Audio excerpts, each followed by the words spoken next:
Welcome to Vital View by Adarsh Ambadi. First, onto the problem, where we see that vital signs are measurements of the body, and systems that monitor vital signs are among the most important tools healthcare professionals have at their disposal when looking after a patient.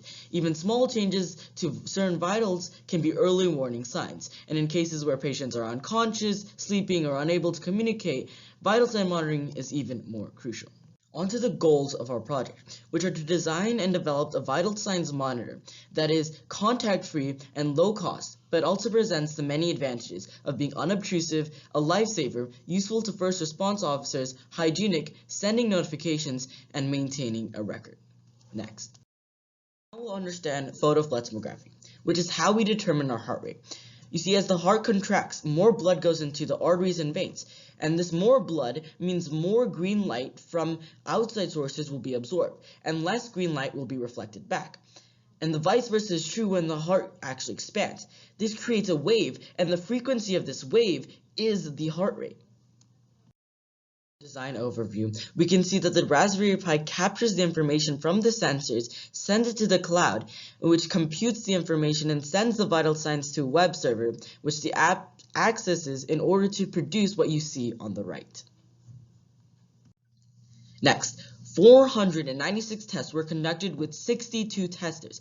For temperature, there was an accuracy of 99%. For heart rate, the accuracy was 69%, with an increase of 10 to 15% when in good natural light.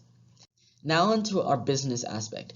First, we'll discuss the main target market, which is split up into two fields of consumer and corporate. Within consumer, we're targeting the parents of infants, which by the year 2024 will have a market worth over $2.4 billion. Now, guardians of elderly and the sick are another market, which by the year 2022 will be worth $13.6 billion. Now, on the corporate side, we're targeting hospitals, which, due to the easier than current system and the decreased likeliness of infection or contamination, are likely to buy our product. Now, as more hospitals buy our product, it'll actually help promote it in the consumer sector as well. Next, now onto our target audience analysis. We've already discussed our current market, but next we'll move on into the three main tiers of outer market regions. And first, in Tier 1, we'll be looking at the people who will shy away from the home healthcare market if nothing is done in the status quo. Next, Tier 2 are the people who are absolutely refusing to buy our product. These are people who are afraid of the Internet of Things movement due to privacy laws, as well as those who are stigmatized against self-care. And lastly, Tier 3, the people who are completely unexplored. These are people who are older, for 40 to 50, who have not yet even experienced health risks to be aware of the problem and our solution. Next, onto market competitors. First, on SmartBeat. SmartBeat failures are one, that it has no room temperature, no blood oxygen levels, no cloud application, no blood pressure, and no body temperature. Owlet, which is a wearable device, fails in the fact that it is not contactless, has no breath rate, no blood pressure, and no body temperature.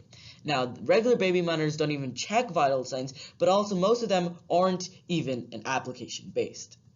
We'll look at what we're doing to elevate ourselves. We're 1, eliminating the need for contact monitoring that can irritate the patient, and the need for multiple vital signs monitors. Next, we're reducing the modes of monitoring to just one single portal, the app. And finally, we're raising and creating a whole new system. In fact, we're raising the efficiency of the devices by incorporating multiple vital signs, and the accuracy of an emergency alert through many vital signs detections. We're also creating a streamlined, cheap home healthcare device that can have built-in songs and lights to calm a patient down, as well as other tools besides the vital signs, such as dual talk and two-factor authentication. Next, we access our blue ocean in the following two paths. First, looking across buyers. We target both parental consumers as well as private healthcare hospitals in order to elevate ourselves and create our own special blue ocean. Next, Path 5, we look across functional and emotional orientation of the industry. Whereas competitors utilize emotional orientation to attract customers, we will use both emotional orientation and our functional ease of use and expansive monitoring mechanisms to attract more and more customers. And finally, our validation. The Pear Garage is a highly selective founder bootcamp for students, and we have been selected to be one of the new startups in this Pear Garage. And also, this very product has won second place in the Californian State Science Fair for computational systems and analysis. Thank you.